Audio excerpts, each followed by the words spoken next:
ఈ రాష్ట్రంలోనే అత్యధికంగా వృత్తి పండించే ప్రాంతం కర్నూలు జిల్లా పశ్చిమ ప్రాంతం.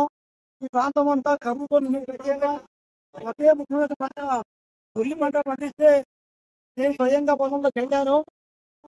50 కిలోల బస్తా పంట పండించడం పక్కన పెట్టండి, కోత కోసి నింపి తీసుకురావడానికి 500 రూపాయలు ఖర్చు అవుతుంది.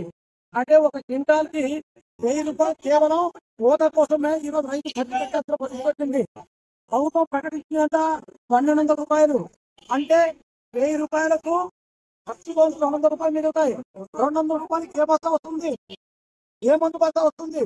మేము కోరుతున్నాం. దాదాపు 10 పాటిగా కోరాము, జిల్లా కలెక్టర్ గారికి చెప్పాం.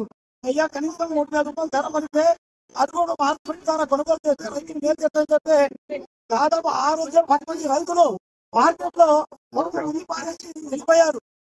అట్లాంటి పరిస్థితి కాకుండా ఉండాలంటే ప్రభుత్వం పెట్టుకుని రైతులకు రోడ్డు రాకుండా వాళ్ళకి ఆదుకోవాల్సిన బాధ్యత ఒక పని.